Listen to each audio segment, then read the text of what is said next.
here as well. So that's our floor truss framing table right here. So anytime we do a floor truss, we build it here, control the quality as well. Build it, puts on the cart over there, and then comes over here so they can frame it up. Kind of like. Wow. So I assume everybody who comes on your factory tour walks away impressed? I've never gotten a bad response yet, so.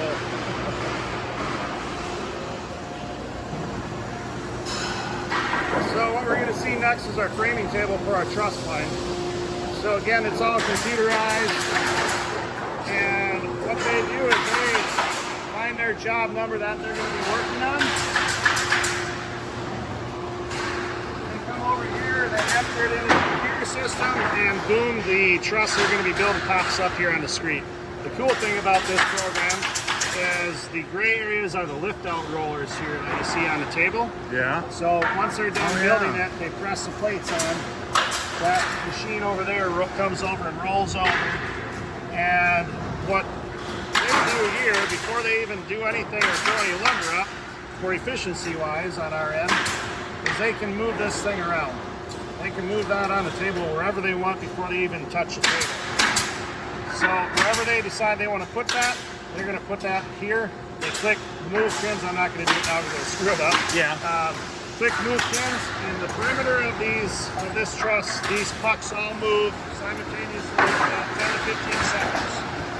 So in a 10 to 15 second time, these little things, yep, these pucks right here are moving move back and forth. Yep. So it puts it right where they want it. Yep, sets up the perimeter as you can see here. Then all they have to do is put the puzzle together, so to speak. All the webs and everything are pre-cut, and they just have to simply put it in place, make sure everything's nice and straight, and hits our pucks here.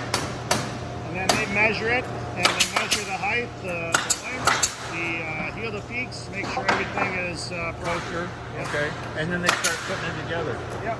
And these are their prints or their guidelines. So it tells them the length of the truss, tells them what the height's going to be over here, the heel peak, or the peak I should say, heel height, and then the heel to peak over here as well. So everything, and then once that initial truss is set, everything is marked, and then they build 3 or 4 or 20, however many trusses are in that particular run. All the same. Yep. Okay. So once this jig is initially set up, it doesn't change until they're done with this run. This particular run, there's only 3 trusses. Sorry, George. George is on a mission. Yeah, he's got to get stuff built. So there's 3 trusses in this particular run. They build these 3 trusses, and the jig might stay the same, which it looks like it will for this next run. There might be just something a little bit different, like with a tail or something like that. So as far as the changeover goes, very minimal. And then they go and build these 5. Well, there's 5, 6, 7 trusses in this run. So the difference is there's just an add-on added on to this style of truss. That one does not. This one has it, and then this next one goes a little bit longer. So there's just something going on as a ceiling with the interior walls and so forth. All right. So all of that's all.